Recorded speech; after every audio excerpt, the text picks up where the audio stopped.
a moment in your bones when the fire takes over. Blood is running, heart is pumping as the battle gets closer. They can say what they want now, 'cause we'll be screaming out, we can be heroes everywhere we go. We can have all that we ever want. Singing like Ali, rocking our bodies, standing on top like a champion. Keep your silver, give me that gold. You'll remember when I say we can be heroes everywhere we go. Keeping us down is impossible. We're unstoppable. Oh, we're unstoppable. We're unstoppable. We're unstoppable. We're unstoppable. We're unstoppable. We're unstoppable.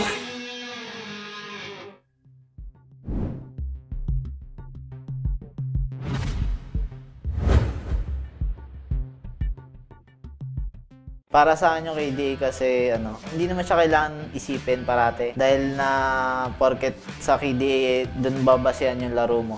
Siyempre kailangan pursigido ka rin na may panalo yung laro na yun. Siyempre pinag-iisipan din namin yung mga picks namin, tapos pag-uusapan namin kung paano gagawin sa kalaban namin yung mga pinipick namin. Siyempre dahil komportable na kami sa mga ginagamit namin. Kasi nag-enjoy naman din kami sa mga ginagamit namin. Hindi naman kami na parang nauumay kahit matalo kami. Siyempre, pag-uusapan namin yun kung ano yung mali. Pakisuportahan po yung TNC. Sana lagi kayo manood. Mas lalo pa namin gagalingan at sana lagi nyo kami supportahan. Maraming salamat. Magandang gabi mga summoners and welcome back dito sa 2018 Bacchus Pro Gaming Series Spring Split! Drive your energy. Tama na kayong post na to? I think we got it naman. Yeah. Pero inaabangan ko tong match na to, but una papakilala muna kami. Ako si Chisto, kasama ko ngayon si Arctic. Yes, and man, alam kong ang daming summoners na nag-aabang nito. Kanina pa sa YouTube chat bago pa mag-start yung match 1, ang sigaw ng mga tao, MSK versus TNC. At ito na nga guys, malalaman natin kung sino ba talaga ang maghahari sa at least sa split phase nitong PGS. Tama nga naman na inaabangan to ng lahat ng nanonood dyan because ito yung battle for first place.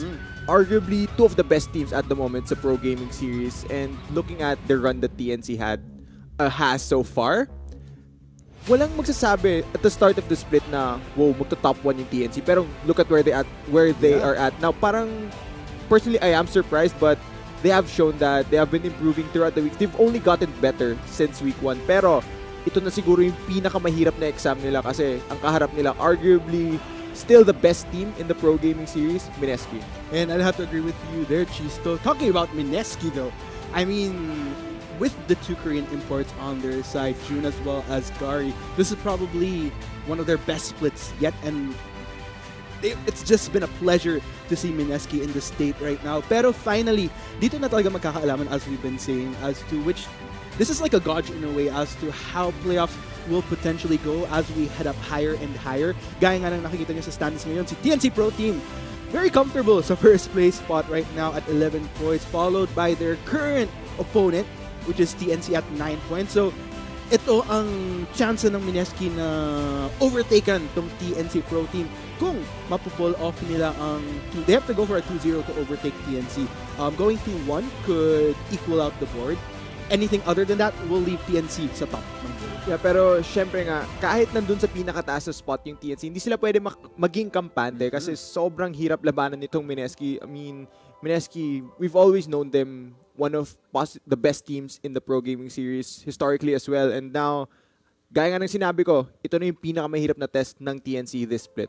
Man, it's just getting harder and harder. Pero ito talaga ang magpapakita kung ito na ba ang era kung saan makikita natin ng TNC after 2 splits na constantly nasa bottom 4 sila. Are they finally gonna rise like a phoenix all the way to a top? I think this will be true test, gaya ng sabi mo. And as you can see, looking at our matchup rundown here, walang paligoy-ligoy. Ang TNC will be sticking to their main roster para sa Game 1. Meanwhile, makikita natin si James in play para sa MSK. So XSN gonna sit out this game 1 for the meantime. So tingnan natin kung ano maging performance ni James with the Mineski squad going up against TNC now. Yeah, and ngayon, binanggit mo yung players na meron yung TNC. And I think a big factor kung bakit sila nasa top spot is yung play ni Demon. He is the rookie on TNC Pro Team and he's had an amazing split so far. I mean, grabe yung positioning niya in team fights and just his individual performances have been all around great. But we're gonna head straight into the drafting phase muna bago tayo dumiretso dun sa bakbakan. Yes, dito muna tayo guys. Alam kong atat na atat ako yung makapasok ng Summer's Repair. Tingnan muna natin kung anong pipiliin ng TNC Pro Team tsaka Mineski. And come to think of it, aside from having great players, what I also look forward to is yung coaches for both sides who have been very pivotal sa success ng parehong team ngayong split na to. Yeah, and now looking at all these bans, it looks like TNC have overlooked. Ignore nila, hindi mo nila pinansin yung usual junglers na nakikita sa si Jarvan and sa Giovanni. Mukhang TNC are going to what has worked for them in the past and now have picked up bursts sa Giovanni. Wow, interesting bans here coming out from Mineski though. In a way, there's a lot of heavy fire focus here on Hayes. Yung Jace technically pwedeng i-flex between Icarus and Hayes, but I'd say overall, there's definitely a lot taken off the table right off the bat kay Hayes. And I think it's pretty much proven why. Kung bakit mo gustong i-hold back as much as possible yung key players in a way ng TNC. I wouldn't say just Demon. Demon's like the cherry on top for TNC. But I think even everyone in their own right has proven themselves worthy sa TNC Pro Team. Yeah, and ngayon, punta na tayo sa second phase ng banning. Since Mineski didn't opt to pick a jungler during their first rotation, Smart 10 of TNC will be denying Jun two of the picks he has played before in the Sejuani and Kha'Zix, but he'll be picking the Zac for now. So much ganking pressure from that champion. Alam natin, Elastic Slingshot comes out of Fog of War. Very effective tool to really get your lanes ahead in the early game. It's just one of the really key things na kailangan mo if you want to overcome the top team in the PGS at the moment. Indeed, but looking at TNC though, they're going to be wrapping up their composition with a Cho'Gath para naman dito kay Icarus at ang Victor ni Hayes. Nako, para sa mga medyo tumutok sa TNC, actually not TNC particularly, pero ang mga tumutok kay Hayes nung panahong whether nasa LLP siya or nung kinuha na siya ng TNC, talagang this is one of the champions who really thrives at.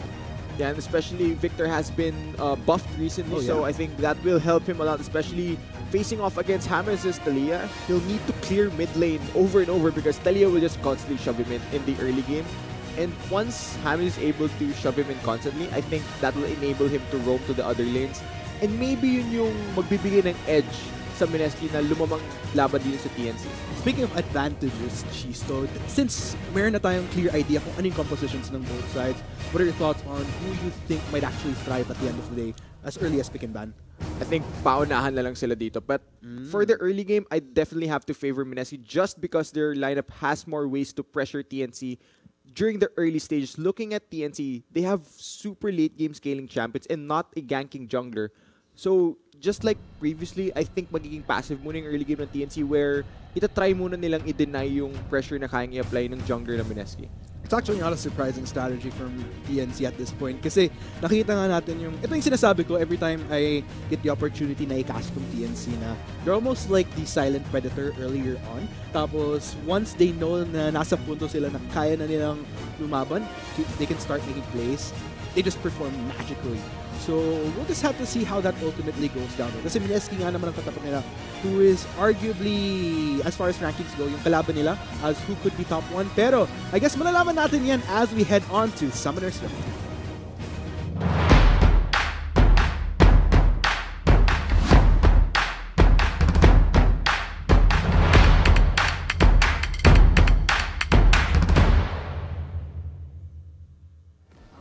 And there you have it, folks. This is it. Ang pinaka-inaabangan ng lahat ngayong Week 5. Sino bang magtatagumpay? Who will come up on top? Hashtag TNC win ba o hashtag MSK win? Let's head on to the action on the Rift. Yeah, sino kaya magwawagi dito because maraming nakataya dito sa match na to. But this is just a game 1 ng best of 3. Let's see sino ang unang kakamit dun sa momentum na hinahanap nila parehas. Man, oh man, so far nakita natin TNC maglatag agad ng vision dito sa brush sa Upper Riverside. So, early anticipation in case Mineski does kind of linger. But, ooh, Gary. Okay. Medyo isang Q lang. Siya lang. Baka may matamaan. Marami pang darating na Q galing dyan sa SL and sigurado. Pero Yun nga, speaking of anticipation, I'm pretty sure maraming hang nag-aabang and all the talk around here as well na merong ibang tao saying it's gonna be 2-0 TNC, it's gonna be 2-0 Mineski. Yung ang dami ko naririnig na nagpe-predict ito. Pero looking at this match, I really can't tell at this stage yet. Yeah. Kahit ako, I mean, it's easy to say that, oh, TNC is gonna win this or, oh, Mineski is gonna win this. Pero, kumbaga, ito lang kasi yung pagkakataon na makikita natin sila magkakatapat. Oo, pwede natin ibase sa other factors like kung ano yung naging history nila these past few weeks. But, it's not really as much in comparison to, wow, that was actually a pretty sneaky maneuver there. Meanwhile, tatlong miyembro ng TNC magliling dyan. Baka si Kaigo ang makatch out dito. Pero makikita nga niya, red buff take coming here from TNC. Makontas kaya ito ng Mineski. That will be the smite coming in from Burst. So mission accomplished dito ang TNC. Successful steal right there. Okay, mukhang hindi nila masa-spot out yung invade. Like, not in time as well because they didn't have the enough wards yet to cover the invade that TNC did. Smartly enough, nakuha nila yung red buff and that will delay the early game of the Zac. They're already beginning to shut him down. Meanwhile, check out bot lane. Medyo may onting push lang nagaganap. Nakashove na tong si Gary tsaka si TG kay Demon and Orthros. But then again, I mean, this is pretty much somewhat favorable kay Demon in a way kasi that's pretty much the only thing that he wants sometimes earlier on na makapag-farm lang siya. Just kind of build up. Not really draw much attention to himself until such time na magpa-pop off na siya in later skirmishes to big fights. Yeah, alam mo, Arctic, sang-ayon ako dun sa sinabi mo na si Demon, yung laning phase niya, sobrang passive na minsan, unless Burst goes for a gank, hindi talaga siya yung palaging lumalaban. Comfortable siya na dun lang siya, magpa-farm lang siya until umabot yung point na kailangan na ng TNC mag-team fight and dun talaga siya nagsashine. Meanwhile, James medyo naka-push in. As expected, he is running at Aliyah. Kaya for the most part of this early phase, most likely expected na mapupush in tong si Hayes under turret to just farm. At syempre, dahil sa push na to, mag-grant tong si James ng oportunidad na makahanap ng other opportunities across the map once he does get those shove-ins. Whether in terms of vision or kapag may opportunity later on using Weaver's Wall to go to lanes, then that's something to look out for. Pero mapapaisip ko yun, no? Tignan mo yung lanes ng Mineski, karamihan sa kanila nagpupush towards TNC. Yung jungler ng Mineski, he's playing a Zac. And alam natin lahat, Zac can really punish you if you're overextended in lane. Pero if you're not pushing up, it's really hard for him to find the gank, especially from Fog of War. So this is kind of tricky situation for Mineski's jungler. Paano kaya niya mahanapan ng paraan na gankan yung lanes ng TNC? It's a small advantage na pwede sanang kunin ng Mineski earlier on, but because of the nature of these lanes going, tama, actually, I'd have to agree with you there. Meanwhile, looking here at the top side, Icarus getting a little bit of a shove out dito kay Kaigu sa top lane. Pero Kaigu is just gonna do just fine. Ito farm lang niya tong wave na nakapush dito. But Icarus has a small wave advantage there. Pag nakakita tayong gangplank na may relic shield, tapos may kleptomancy pa Arctic, medyo normal na makita natin na hayaan lang niyang ipapush yung lane niya. I'll just farm and try and get as much gold as I possibly can. Because, yeah. Oh, Hayes though. Okay. Unti ka nang mapatay ni James, pero luckily, barrier ang gamit niya. Kaya in case na makapag-damage pa ulit si James, may shield naman si Hayes para sustain yung damage niya. Nga lang, that will be a summoner down for him. Pero flash wasn't expended, so yan ang positive naman para kay Hayes. Medyo safe pa siya as far as laning goes, if ever Jun goes for potential ganks. And I'm kind of curious kung paano na-chunk out si Hayes na gano'n. I think tinamaan siya nung seismic shove. That's the only reason why he got so low. But Burst, kinancel niya yung Whoa! Gary though. Actually, first blood agad kay Demon. So, a little bit of a backtrack here for TNC. But still, tingnan natin. It is a good step up here for Mineski's bot lane. Good start for them. And hindi tayo madalas makakita ng gano'n si Demon na mamatay sa lane. That's very rare and it looks like yung trademark aggression ng duo lane na si TG at si Gary, it's working out for them. And looking at their picks, they have the tools to be aggressive. You have Leona with the Zenith Blade, combo it with your Q. You can stun lock a very immobile champion tulad ng Varus and just pick up kills off of that. It looks like they were able to punish Demon. So great play so far from Mineski's bot lane. Ganito yung simula na gusto nila and ganito yung simula na kailangan nila laban sa TNC. And ito na nga, the true test begins for TNC right here.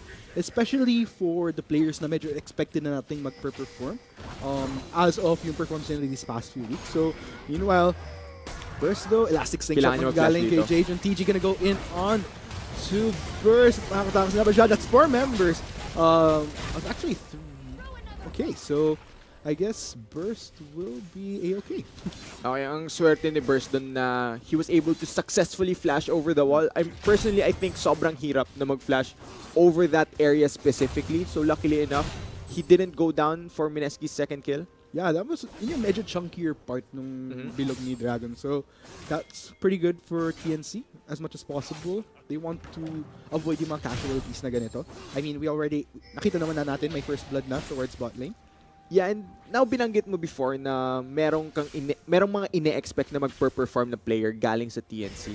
What that could do to a player's mindset is it could really apply pressure. I mean, it goes both ways really, pero sometimes it applies pressure to the player na okay lang ako galingan dito, and maybe that's always in the back of his head. Maybe it can lead to a bit of nervousness. We'll just have to wait and see because it's still very early into the game. Yeah, and medyo nakakaram din rin ako sa mga ibang players pag ganon. Kumbaga, since ang ganda na ng start mo, yung expectation sobrang taas, tapos kung magkaroon ka ng kahit yung mga small mistakes lang, ang laki ng backlash. Yeah, Ooh, it's tricky right there. Meanwhile, Hayes gonna try to go in onto James here. Moment of stasis para dito kay Hayes, pero makakatakas ba siya? Ultimate being popped on to James. Moment of stasis rin. League of Stopwatch tayo sa mid lane. Pero parang mid laner makaka-survive with a slither of health. Okay, tabla muna sila doon. Tabla lang muna sila. Pero Hayes did burn his flash while James still has his up. So that means that James has that extra layer of safety just in case merong balak yung jungler ng TNC. Pero mukhang wala naman. Yeah. Looks like he's gonna make the proactive move na di niya babalakin i-farm yung wave na papunta sa kanya. Just gonna take the safer route na mag-back na lang kaysa sa mag-linger pa siya in lane. So, good call right there. Yeah, minsan magigreedy ka para dun sa extra CS. Totoo. Mas maganda stats ko, mas marami yung pera pagbalik ko. Pero ano naman silbi nung kung namatay ka sa laner mo? So, wisely enough, he does back off. Yeah, very systematically played here by TNC so far as yung thought process nila in this early phase of the game. But Mineski, gaya na nakikita natin, daming, like, Jun's been across this map so far. Talagang on the hunt siya for kung anong oportunidad ang pwede niyang gawin as far as ganks kapag naging open man yung window na yun across lanes. Yeah, pero if you're playing a Zac nga, it's very difficult to look for a gank, especially if the lane isn't pushing towards you. But speaking of... Wow. Wow. Down right there. Walang masyadong tinagal si Demon doon. Looks like that will be Arthros the next to fall. And that will be very successful.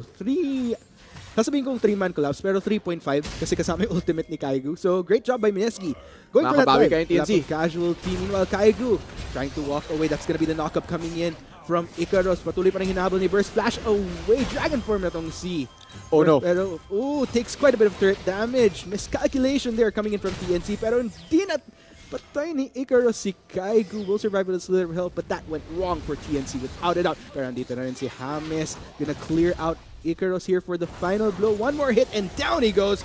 That will end overall in a 4-4-0 top and bottom in favor of Mineski. Yeah, beautiful plays coming from Mineski. Grabe yung response sila sa lahat na yun. Look at the amount of coordination Mineski showed right there in the bot lane, using Kaigu's global as well just to secure the kill. Absolutely destroys Demon. And in the top lane, ginank nila si Kaigu. An immediate response by James, and binawi niya kagad yung aggression na pinapakita ng TNC doon. And man, things have gone so wrong in this early game for TNC Pro Team. And man, this is just medyo uncharacteristic tong nakikita natin from TNC. And I kind of have to go back to what you've been saying, but oh man, another gank onto Burst will get taken in by Jun right there. I'm not sure he'll be able to escape this with TG and Jun on his tail. Kasama na rin si James, but Jun gets the kill. Unfortunately, James hindi na nakuha yung assist, pero that will be just fine. Meanwhile, Arthros, the spot ng members ng TNC. Siya naman ang susunod na target.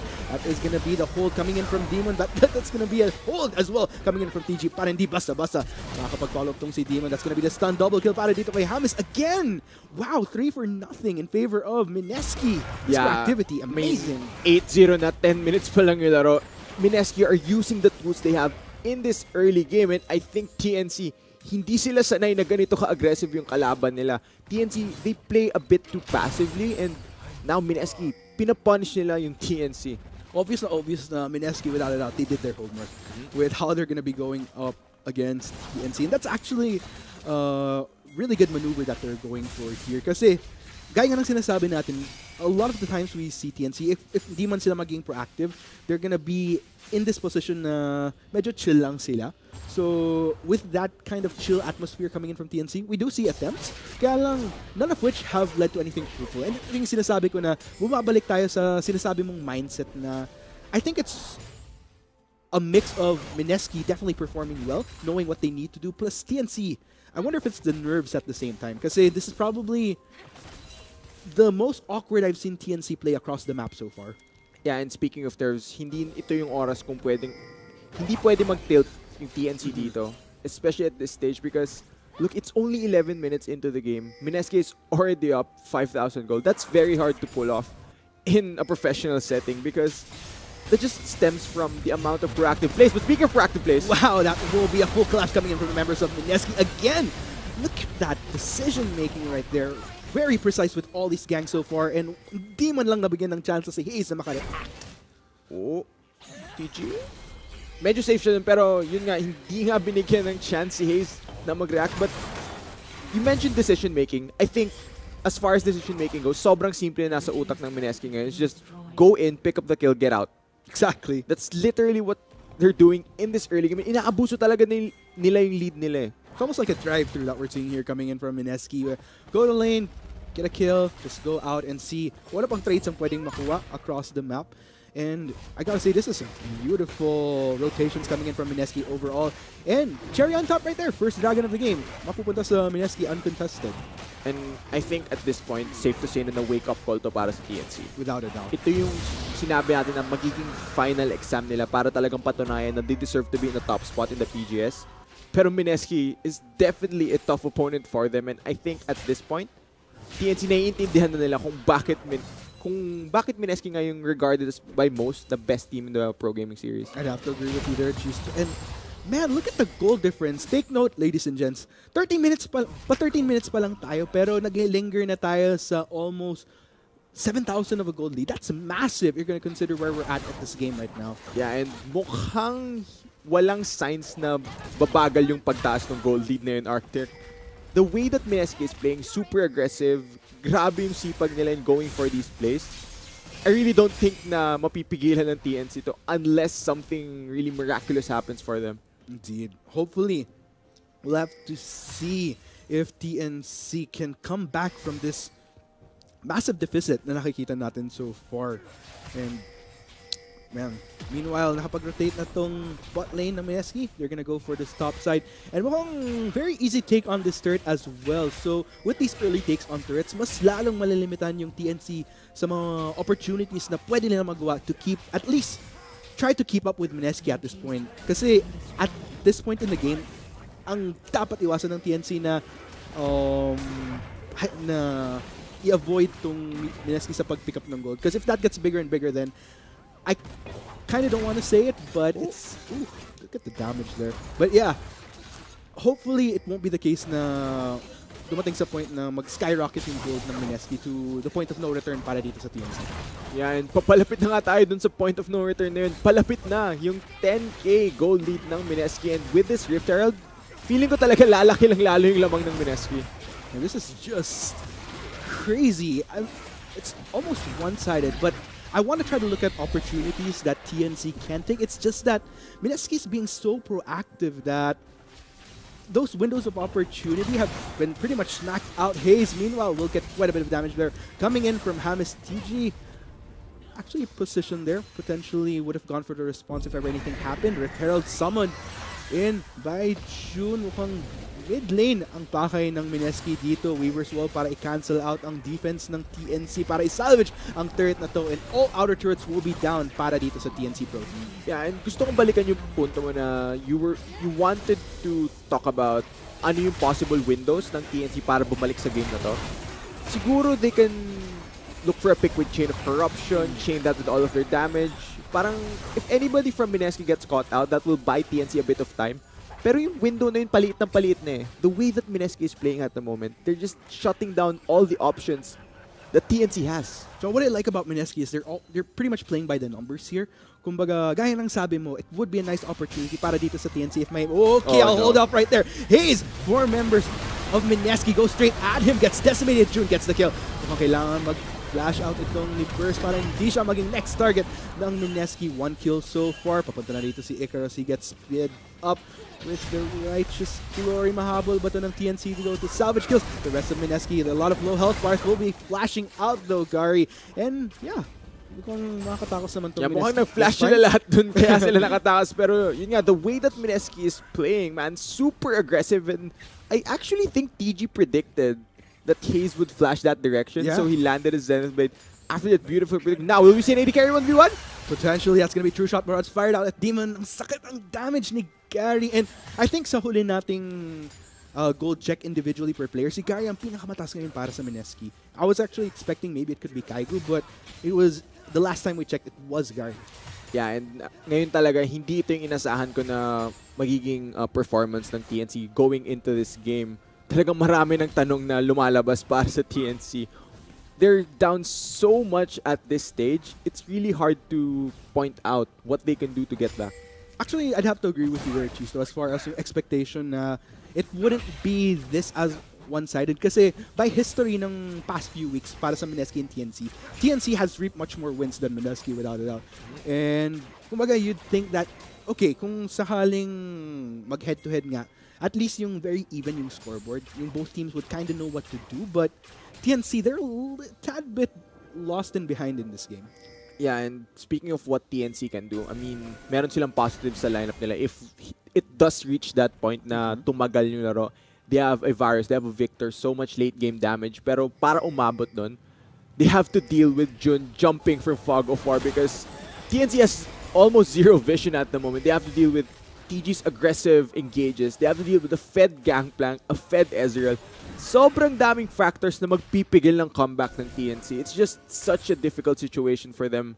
Only 18 minutes into this first game. Na-mention mo yung pagpasok ni Jun. I'd like to add on to that kasi what I really like about how Mineski's been going about this so far is kapag pumasok si Jun, sobrang solid ng follow-up ng Mineski na gaya nga ng sinasabi natin, si Hayes was a clear demonstration of how that went down na, oh, okay, we just want to cancel out TNC there. But yeah, kumbaga, because of how fluid yung follow-up ng Mineski is, hindi nabibigyan ng chance na maka-respond or maka-escape man lang yung TNC. So tricky. Yeah, and talagang hindi binibigyan ng Mineski ng opportunities yung TNC. We've seen this throughout this week na karamihan ng nagtatalia, they use their ultimate in a way to block people off from defending turrets. And it's been very effective so far. Mineski are really just not giving TNC any chances this game. Meanwhile, Mountain Drake, second Drake, will be going to Mineski. Actually, bit of a bonus at this point. Kumbaga, para dito sa Mineski, it only adds more fuel to their cause right here to finish this game. Yeah, and talagang palaki na lang ng palaki. It's already 10k, less than 20 minutes into the game. And TNC haven't secured a single kill, a single objective on the map. Might this be a perfect game from Mineski? Wow, that would actually be quite the interesting feature. Kung di ako nagkakamali, wala pa tayong nakikita ang perfect game. May premyo ba pag nagka-perfect game kayo? Round of applause. Galing sa... Papalak... Yun lang. Clap, clap, clap. Papalakpak lang kami kasi na-perfect nyo yung TNC. Yay! Pat on the back. Yeah. Good job. Thumbs up. Pero, to be fair, confidence booster yun para sa Mineski. If they weren't already super confident in what they can do, I think just having a perfect game over the top 1 team in the standings at the moment will just fuel their drive to win in a sense. True. Even more.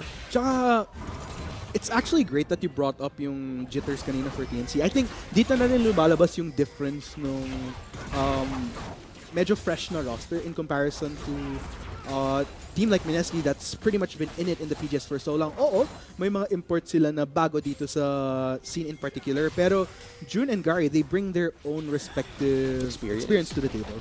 I mean, bago sila naging import sa PGS, if I recall correctly, they competed internationally as well. Yeah. So definitely hindi sila total strangers to professional play. Unlike, let's say, Demon, especially complete rookie into the PGS. So, like you mentioned, yun nga yung pagkakaiba ng parehas na team. And now, tignan mo yung vision control ng Mineski. There's really not much TNC can do. Whoa, okay. Full lockdown right there onto Burst, and looks like he won't make it out alive. TG gets the kill. Wrong susunod na rin si Orthros. Gary now on a killing spree. 2 members of TNC are down and they have to go on the defense. Pero ito na nga ang oportunidad para sa Mineski na kunin ang Baron Nation. Okay, you mean at this point, feeling ko ang kailangan gawin ng TNC is mag-group sila sa isang lane and basagin nila yung isang tower para hindi sila na perfect game ng Mineski. At least get one trade. Yeah, parang just group one lane, take the tower. I Kasi, don't know, man. look at the lead Mineski has. It's incredibly difficult na mag-comeback dito. I mean, maybe I'm calling it too early. Maybe magka-comeback in TNC. Pero just looking at what's happening right now. I think it's solicited, definitely. I'd have to agree with you there. And you know what's funny is that, let's say even if they group up together in a lane, it actually only makes it easier for Mineski to counter in exchange because of the nature of them being together. Imagine June just dropping in on a clump TNC. That just spells out a lot that Mineski can work with, not just for June, but follow that up with Kaigu's kit. You have Hamza's kit as well. Man, that's... Pero at least hindi sila na perfect game, di ba? That, yun yung ano talaga. At least, yun at yung least. goal. Kasi, talo kami, pero at least. Yeah. But man, I guess, yeah, that's kind of one of the positives you want to look at. But I think at this point, TNC, kumbaga, let's just say that, don't say the game is over until it's over. Pero, they kind of want to think of what they want to do going into the next game na rin. Because it's definitely been quite a bit of a... Okay, TNC going for the proactive move. They actually try to get June, but that will be the passive pop up. Meanwhile, si Orthros is going to be the first casualty coming here from TNC. Demon finally getting the kill onto June, but Gary in exchange will be on a rampage. But isa na niya ang member ng TNC, si Hayes at si Icarus na lang ang natitirang members. Hayes will flash away, but that will be the lockdown onto Icarus. James lands the kill, and only one member of Mineski of TNC rather remains. Matatapos kaya ito ng Mineski. Yeah, meron pa rin silang Baron buff na hawak dito, and even though TNC picked up their first kill of the game, it really doesn't amount to much because Mineski, they are angry and now they are pushing for inhibitors. Alam mo kung ano yung pinaka-unfortunate sa fight na yun? Like, I appreciate the proactivity from TNC, but it's a little bit in too late. Natingnan kung ganong kalaming resources yung kinailangan nila just to take down at least one member of Mineski. That already says a lot. As far as kung ganong kalayo na, kung ganon nang ka-ahead ang Mineski sa laban na to na even though technically if it were even, okay, let's go ahead and check out the replay though. Let's go. This is TNC going for broke. Jun will face check and immediately TNC just tosses everything at them.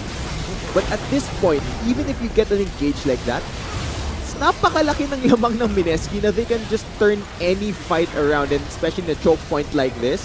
Sobrang dali para kay Gary na itutok lahat ng skill shots niya where it's all just funneled in one line. And the Ezreal will just absolutely destroy you with his mystic shots, and that's just Mineski showing gaano kalaking lamang nila. Exactly. And nakita mo yun, because of how focused TNC was on just taking down June alone, sobrang libre yung pag-hit ni James tsaka ni Gary from the backline. It was just pretty much damage constantly coming from Mineski after that initiate onto June there. So, kumbaga, it's just a small consolation in a way for TNC that they did get that one kill. Whether or not it puts them back into the game, unfortunately, it's way far from that. Yeah, and now still a Baron buff on the members of Mineski. They are pushing very hard at the moment. Mineski, Gary, he's just getting a shove in.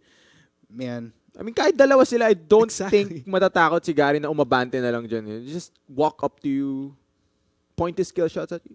It's a very scary Ezreal at the moment. yeah, I'm kind of having flashbacks of Ardai from yesterday, but I think Gary is just way more ahead. Okay, deja vu, Weaver's Wall, para hindi sila makapag-defend. Yeah. Just a constant. I love this. It's Mineski just sticking to that strategy and sticking to win conditions, just not deviating from that, continuously just making sure that they do everything to the T to secure this game right And here. speaking of doing everything to the T, saktong-sakto, after mid lane, nakapush up na yung bot lane, sakto yung rotation ng Mineski, and now we're gonna see an engage. Indeed, ayun na nga si June just gonna ultimate his way out of there. Pero Mineski, they're gonna go for retaliation. Pero mukhang unahin muna nila itong inhibitor. That is gonna be another inhibitor down. At sobrang open na for the taking ang base ng TNC. They're so limited. They can't even get out of their base anymore. Yan, sobrang methodical nun by Mineski. Hindi sila nag-overcommit na makipaglaban kasi even if TNC tossed out their engage tools, o sige, sasabihin na Mineski, o sige, habulin nyo kami, labanan nyo kami. astronauts. Napakalaki na lamang nila. Hindi kailangan labanan ng MSK. All they need to do is let the minions do the work and push forward. But now, TNC, they need to go for broke here. Indeed, that's gonna be one member of TNC down. TNC, tinatry nilang isalvage ang base nila, but unfortunately, Miyazuki overwhelming them way too much. There's just no way TNC can even defend at this point. Mineski, all 5 members, they're gonna go for the finish right here. Naghanap pa rin sila ng last-minute kills bago matapos ang game na to. Gary destroying out skill shots, but GG well played as game 1 for one of the most intense games goes to Mineski. Yeah, 26 minutes lang yung kinilangan ng MSK para manalo dito sa game 1 na to. And man, just napakahusay nung first game na yun from MSK. Only giving up 1 kill and it did arrive towards the end of the game. But man, this is really not what I expected from TNC considering their past week performances, everything and how they've improved throughout the PGS.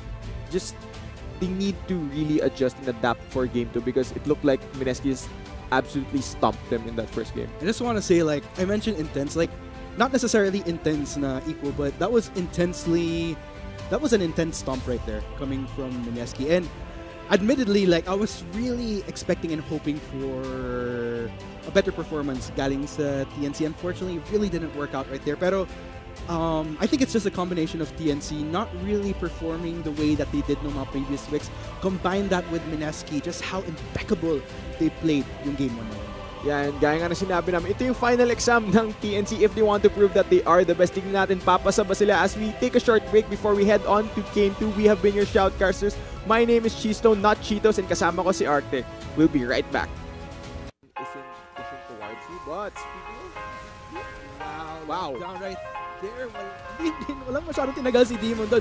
Looks like that will be Arthros the next to fall. And now, full lockdown right there onto first. And looks like he won't make it out alive. TP gets the kill.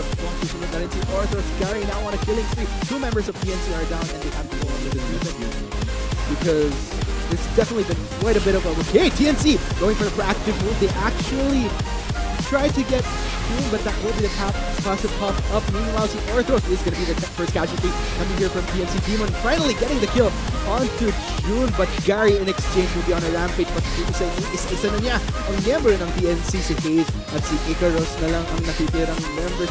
Hayes will flash away, but that will be the lockdown onto Icarus. James lands the kill, and only 1 member of Mineski remains. Napakalaki na lamang nila. Hindi kailangan labanan ng MSK. All they need to do is let the minions do the work and push forward. But now, TNC, they need to go for broke here. Indeed, that's gonna be 1 member of TNC down. TNC, tinatry nilang isalvage ang base nila, but unfortunately, Miyazuki overwhelming them way too much. There's just no way TNC can even defend at this point. Miyazuki, all 5 members, they're gonna go for the finish right here. Naghanap pa na sila ng last-minute kills bago matapos ang game na to. Gary destroying out skill shots, but GG well played as game 1 for one of the most intense games goes to Miyazuki.